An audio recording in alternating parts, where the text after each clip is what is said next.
Thank you so much. Thank you.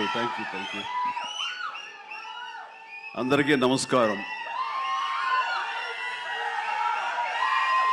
ఇలాంటి ఫంక్షన్స్కి రావడం మూలంగా ఇక్కడున్న ఎనర్జీ నాకు ఎంత ఉత్సాహాన్ని ఇస్తుందంటే అంతా ఇంత కాదు. వచ్చే ముందు కొంచెం డల్గా వచ్చినా సరే ఇక్కడి నుంచి ఎనర్జీతో వెళ్తున్నాను. అంత ఎనర్జీ ఇచ్చిన ప్రతి ఒక్కరికి, యూనిట్లో ఉన్న ప్రతి సభ్యులకి, ఆహ్వానితులకు, అభిమానులకు అందరికీ నా హృదయపూర్వక నమస్కారాలు, ధన్యవాదాలు తెలియజేస్తున్నాను.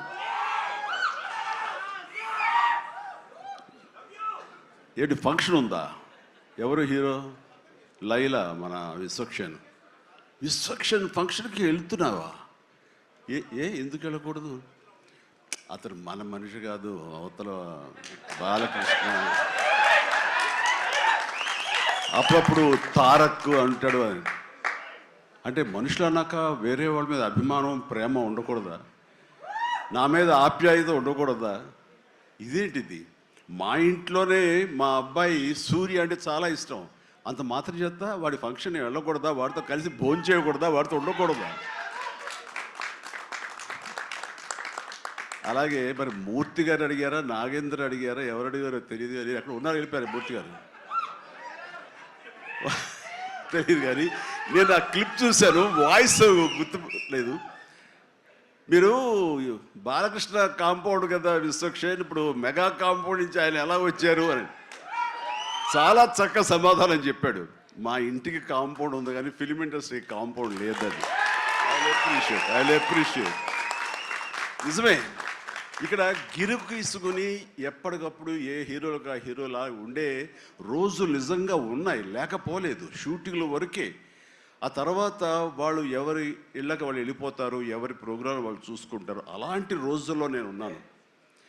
వాళ్ళు అలా ఉండటం మూలంగా వాళ్ళ మధ్య సఖ్యత ఉండదేమో, వాళ్ళ మధ్య ఒక విభేదాలు ఉంటాయేమో అనే ఒక రకమైన భ్రమలో ఇక్కడ అభిమానులు కొట్టుకుని చచ్చేవాళ్ళు.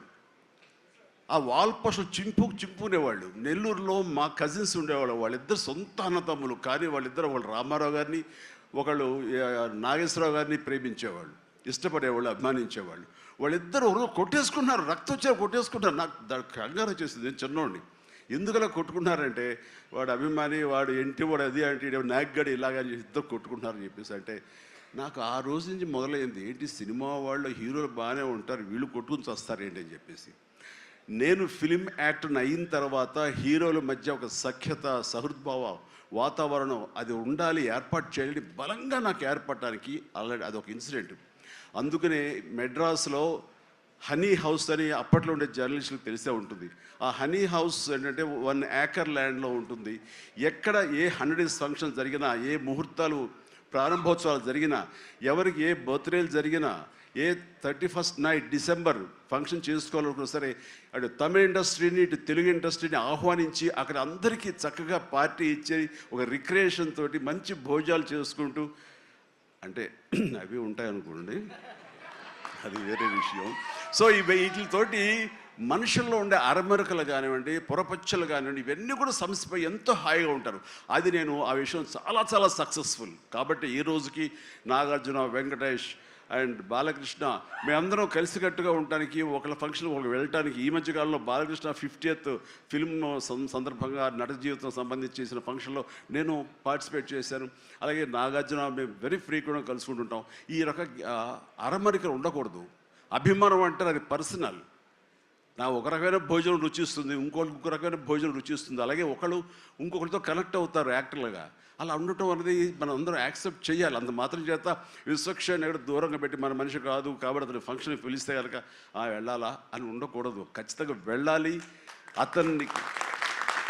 అతను మన ఈ ఇండస్ట్రీ మనిషే, మనలో ఒకడు, మన కుటుంబ సభ్యుడు అన్న భావం, అన్న మెసేజ్ మనం ప్రివేల్ చేయాలి. అంటే ఏదో మనం సెపరేట్గా ఉండటం మూలంగా, మనం అతీతంగా మనం దూరంగా ఉండటం మూలంగా మనకు ప్రత్యేకత వస్తుంది, గుర్తింపు వస్తుంది, తద్వారా మన ఇమేజ్ పెరుగుతుంది అనే భావం కరెక్ట్ కాదు. మన ఇమేజ్ పెరగాలి అంటే, మనకి ఒక ఫ్యాన్ బేస్ పెరగాలి అంటే అది మన కంటెంట్, మనం చేసే సినిమా ఇస్తుంది తప్ప మనల్ని మనం ఏలినేట్ చేసేసుకోవడం, మనల్ని దూరం చేసుకుంటేనే కాదు. అందరూ కలివిడిగా ఉండాలి. అని మా ఇంట్లో ఇంతమంది హీరోస్ ఉన్నారు, అందరం ప్రతిసారి కలిసిమెలిసిగా ఉంటాం, అన్నీ ఉంటాం. అలాగని చెప్పేసి మా ఇమేజ్లు తక్కువ ఈ రోజున పవన్ కళ్యాణ్ ఏబీలో కనిపించగానే ఇది అన్నారు. దాన్ని గర్వపడాలి. పుష్ప టూ పెద్ద హిట్ అయింది, బ్లాక్ బస్టర్, దాన్ని గర్విస్తాను. అండ్ తర్వాత ఒక్కోసారి సినిమాలు ఆడచ్చు ఆడకపోవచ్చు, కానీ మనం ఏవైనా సరే ఇండస్ట్రీలో ఒక సినిమా ఆడింది అంటే ప్రతి ఒక్కరు హర్షించాలి. ఎందుకంటే ఒక్కొక్క సినిమా గురించి, ఒక సినిమా ఆడిందంటే ఎన్ని వందల మంది, వేల మంది, లక్షల్లో కార్మికులు కానివ్వండి, పరోక్షంగా ప్రత్యక్షంగా వాళ్ళు దాని మీద ఆధారపడతారు, బతుకు జీవనం వెళ్ళగలుగుతారు. కాబట్టి వాళ్ళ బతుకు తెరువు కోసం, వాళ్ళ భవిష్యత్తు కోసం, వాళ్ళ యొక్క జీవితం కోసం మనం ఖచ్చితంగా హిట్ సినిమాలు చేయాలి. ఒక హిట్ ఎవరికి ఏ హీరోకి వచ్చినా సరే అందరం ఇవ్వాలి, అందరం ఆనందపడాలి. ఆ వచ్చిన డబ్బు మళ్ళీ ఎక్కడో పెట్టరు. ఇప్పుడు సపోజ్ సాహో ఉన్నారనుకోండి, అంతకుముందు తీసిన 3 సినిమాల్లో మంచి డబ్బులే వచ్చినాయి. అండ్ ఆ డబ్బు ఎక్కడో తీసుకెళ్ళి ఇవ్వట్లేదు, తీసుకొచ్చి మళ్ళీ నాకే ఇస్తున్నాడు, మన వాళ్ళకి ఇస్తున్నాడు, నటినట్లకి ఇస్తున్నాడు. ఈ డబ్బు ఎక్కడికి పోదు. అండ్ భగత్ సింగ్ కేసరి సినిమా చేశాడు, లాభించేసాడు, ఇంకా మనకు లాభం లేదు అని వేరే గ్రూపు, వేరే కాంపౌండ్ అనుకుంటే, నాకు అతను ఇచ్చిన అడ్వాన్స్ ఎక్కడి నుంచి వస్తుందండి? అతను ఇచ్చిందే కదా. అది రావాలంటే అతను మంచి భవిష్యత్తు కోరుకోవాలి, అతను గుడ్ విషెస్ తెలియచేయాలి. అందుకని ఇండస్ట్రీలో ప్రతి ఒక్కళ్ళు ఒకళ్ళనొకళ్ళు అవినాభావ సంబంధంతో ఒక కుటుంబ సభ్యుల్లాగా ఉన్న రోజున ప్రతి వాళ్ళు గొప్పగా చెప్పుకుంటారు, ఆనందంగా ఉంటుంది. అదే అందుకనే ఆ ఆనందం పొందడం కోసంగా, ఆనందం ఇవ్వడం కోసంగా ఈ రోజున మన హీరో విశ్వక్షేణ్ నా దగ్గరకు వచ్చి అడగగానే సాహు గారు కూడా వచ్చారు. ఆ రోజున వచ్చినప్పుడు వాడు సాహు నాకు తెలిసిన ప్రొడ్యూసర్, కావాల్సిన మనిషి, నా ఫ్యూచర్ సినిమా అతనే ప్రొడ్యూస్ చేస్తున్నాడు అనిల్ రావిపూడి గారితో. అండ్ డెఫినెట్గా వస్తాను, అయితే ఏ రోజు అనేది ఒక్క నాకు ఇవ్వండి అని చెప్పేసి టైం తీసుకుని 24 hours తర్వాత ఇది చేయడం జరిగింది. అండ్ మరి ఐ థింక్ ఆ మధ్యలో ఎవరు ఏవి ఇక ఆ కాంపౌండ్ ఈ కాంపౌండ్ అంటారని నేను అనుకోను. ఇక ఒకటే కాంపౌండ్ అంతే ఇండస్ట్రీది, దట్స్ ఇట్.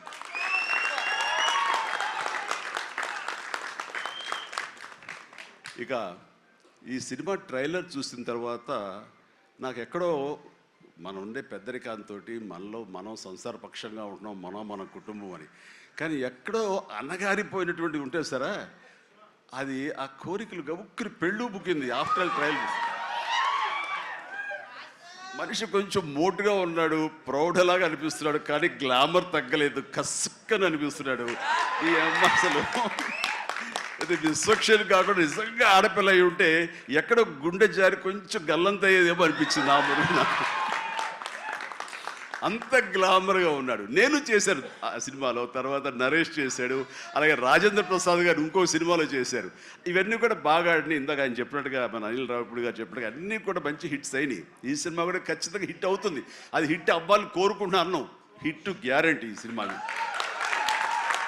అంటే ఒక హీరో అంత రగ్గడగా, అంత టఫ్గా, అంత మొరటుగా ఉండే మాస్ మనిషి అంత నాజుగ్గా నవనవలాడుతూ ఛాన్స్ దొరికి పక్కన ఉండుంటే కనుక బుగ్గ కొరికే అనిపించే అంత ఫీలింగ్ ఉంది. అంటే అండ్ డెఫినెట్లీ ప్రతి వాళ్ళు ఆ కోరిక తీర్చుకోవడం కోసంగా, చూసుకుంటూ ఉండడం కోసంగా వెళ్తారని అనుకుంటున్నారు. ఖచ్చితంగా వెళ్తారు, ఆనందిస్తారు. అండ్ విశ్వక్షేణ్ అటు మాస్గా చేశాడు, ఇటు క్లాస్గా అమ్మాయిగా రాణి చాలా బాగా చేశాడు. అండ్ కథాంశంలో రామ్ నారాయణ డైరెక్టర్ చాలా ఎంటర్టైన్మెంట్ తోటి కామెడీగా ఉండేలాగా మొత్తం చాలా బాగా చేశాడని సాహు వాళ్ళు చెప్తుంటే కనుక ఎక్సలెంట్. ఈ రోజున అది కావాలి. అండ్ అనిల్ రావిపూడి తీసినటువంటి సినిమా నేను మొన్న చూసినప్పుడు నాకు ఆద్యంతం ఎక్కడ ఏంటి లాజిక్గా ఏది ఏమి పట్టించుకోలేదు. అసలు ఎక్కడ ఏం జరుగుతుందో అనేది లేదు. మరి మన పెద్ద ఆయన ఏం రాశారో తెలియదు, కానీ దాని మీద రివ్యూస్ ఎలా ఉన్నారా? ఆయన ఏం రాస్తారో నేను చూడలేదు, కానీ నా లాజిక్ అది పట్టించుకోకపోతే మాత్రం ఆద్యంతో సినిమా నేను నవ్వుతూనే ఉన్నాను, వెంటనే అవుతూనే ఉంది. వెంకటేష్ గారిని వీళ్ళంతా చేశారు. అదే రీతిలో ఈ సినిమా మన రామ్ నారాయణ గారు అదే రకంగా తీస్తారని చెప్పేసి ఎక్కడ ఊపిరి సలుపుకొనివ్వరు, ఎక్కడ లాజిక్ ఆలోచన పెట్టనివ్వరు, బ్రెయిన్ ఉపయోగించనివ్వరు.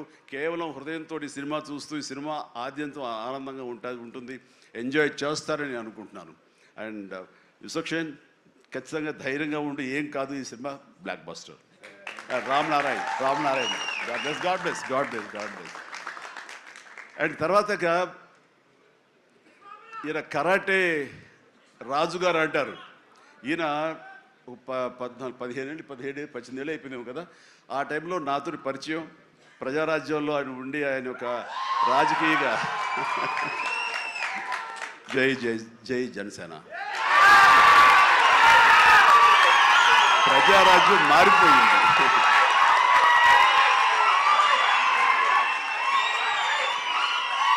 ప్రజారాజ్యం రూపాంతరం చెందింది జనసేనగా.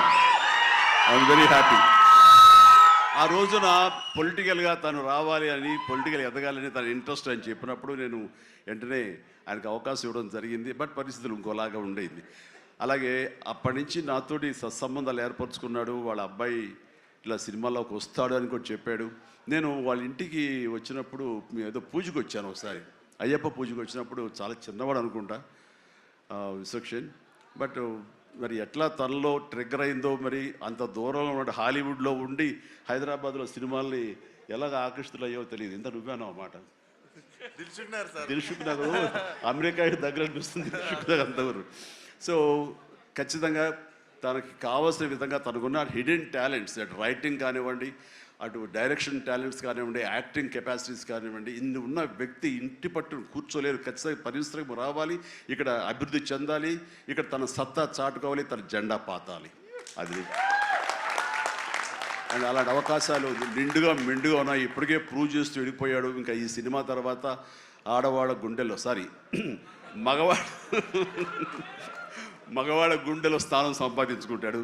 కొంచెం ప్రౌడ్గా అనిపిస్తాడు. కాబట్టి నాలాంటి కూడా కొంచెం అలా చూసే అవకాశాలు ఉన్నాయి. రైట్, చాలా సంతోషం.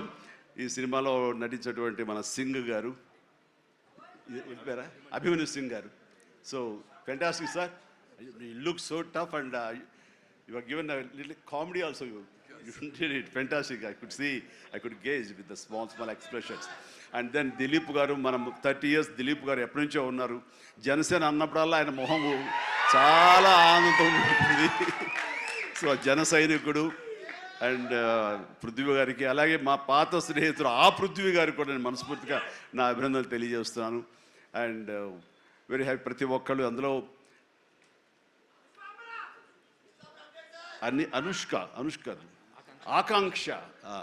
ఆకాంక్ష చాలా గ్లామర్గా కనిపించింది. అలాగే కామాక్షి, ఇక నేను మర్చిపోలేను పేరు. ఈ టచ్ ద్వారా ఇక తన పేరు మర్చిపోలేను. అందుకనే తను షేక్ హ్యాండ్ ఇచ్చింది. కాబట్టి ఇక థ్యాంక్స్ అమ్మా. కొంచెం అమ్మాయిల పేరు గుర్తుంచుకోవడంలో కొంచెం వీక్ నేను. Right. So you have a great future. Definitely you will come up and Telugu industry definitely welcomes you for both of you.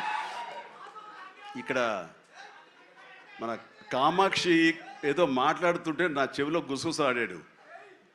మన అనిల్ రావుపూడి ఏం చెప్తాడా ఏంట, మళ్ళీ ఏమి వినాల్సి వస్తుంది ఏంటి అన్నాను. కాదండి, మన దాంట్లో ఒక పోలీస్ ఆఫీసర్ క్యారెక్టర్ ఏదో ఉంది, అలాంటిది ఏదైనా అమ్మాయికి ఇస్తే బాగుంటుంది కదా అన్నాడు. ఓ శభాష్ అన్నాను, అంతే చెప్పింది. ఇంకేం చెప్పలే మీరు ఇంకేమల్లా. నేను కుర్రోడు కదా గవ్వుకుని ఏమంటుండే నేను వినాల్సి వస్తుంది, నా బాధ. అందుకని సో నీకు మంచి ఫ్యూచర్ ఉందమ్మా. Okay sir, right. ఇక ప్రతి ఒక్కళ్ళు ఇందులో ఉన్నారు. వీళ్ళందరినీ మనిషికి నా హృదయపూర్వక అభినందనలు తెలియజేస్తున్నాను. ఐఎమ్ సో హ్యాపీ అమ్మ మీరు అందరికి రావడం అన్నది. ఇది ఖచ్చితంగా పెద్ద హిట్ అవుతుంది అండ్ ఏమీ డౌట్ లేదు. అండ్ నాకు ఈ అవకాశం ఇచ్చేందుకు మరొకసారి చేస్తూ, ఫ్యూచర్లో అతి దగ్గర సమీపంలో ఈ సాహు లాంటి యంగ్ ప్రొడ్యూసర్, ఆయన నిర్మాతగా ఇప్పుడే పెద్ద బ్లాక్ బస్టర్ ఇచ్చి ఆనందంలో ఉండి ఇంకా సెలబ్రేషన్స్ కొనసాగుతున్నటువంటి మా అనిల్ రావిపూడి దర్శకత్వంలో నేను ఒక సినిమా చేయబోతున్నాను. అది లీక్ ఇచ్చాడు కాదుగా, చెప్పాడు కదా. ఓకే, ఇది మెగా అనౌన్స్మెంట్ అంట. ఓకే, అని చేయబోతున్నాను. ఇది రిలీజ్ ఎప్పుడు ఏంటి అనేది నేను వేరే విధంగా మీకు లీక్ ఇస్తాను. బట్ సినిమా మాత్రం సమ్మర్లో ప్రారంభం అవబోతుంది. ఇది ఆద్యంతం చాలా చాలా కామెడీగా ఉంటుంది. చాలా సంవత్సరాల తర్వాత ఫుల్ ఫ్లెడ్జ్డ్ కామెడీ. అంటే నేను సెట్స్ ఎప్పుడు వెళ్తానా, ఎప్పుడు నటిస్తానా, ఎప్పుడు ఒక ఉత్సాహంతో చేయాలన్న ఇది నాకు ఉంది. అండ్ ఇంటికి వచ్చినప్పుడల్లా సీన్స్ చెప్తున్నప్పుడల్లా అతను పగలబడిన అవుతాడు, నేను ఇంకా కడుపు పట్టుకు నేను నవ్వుతుంటా, అంత బాగా ఉంది. అండ్ డెఫినెట్లీ మా కాంబినేషన్లో పూర్వకాలంలో చూడండి, మన పూర్వకాలం మరి కీసు పూర్వం కాదు, మరి పూర్వం అంటే ఈయన ఎప్పుడు వాడరు అనుకుంటారని భయం నాకు. అందుకని కోదండరామరెడ్డితోటి మా ఇద్దరికి కెమిస్ట్రీ ఎలా జెల్ అయ్యేదో, ఎలా ఉండేదో అదే రకమైన ఇది ఫీలింగ్ నాకు అనిల్ రావుపూడితో ఉంది. కాబట్టి ఖచ్చితంగా ఆ కెమిస్ట్రీ అన్నది ఆ సినిమాకి, ఆ కథకి డెఫినెట్గా ఉపయోగపడుతుంది. అండ్ మీ ఇద్దరం ఆ విధంగా కథని ప్రేమించి చేస్తే అది ఖచ్చితంగా ప్రేక్షకుల ప్రేమకు నోచుకుంటుందని నాకు ప్రగాఢ విశ్వాసం. దానికి సాహో, అదే సాహోతోటి గోల్డ్ బాక్స్ కొణిదెల సుష్మిత ఇద్దరు కలిపి ఆ కాంబినేషన్లో ఈ సినిమా నిర్మించబడుతుంది. కాబట్టి all the very best, God bless and thank you once again for everyone. మీ అందరికీ నా ధన్యవాదాలు తెలియజేస్తున్నాను. నమస్తే, జై హింద్.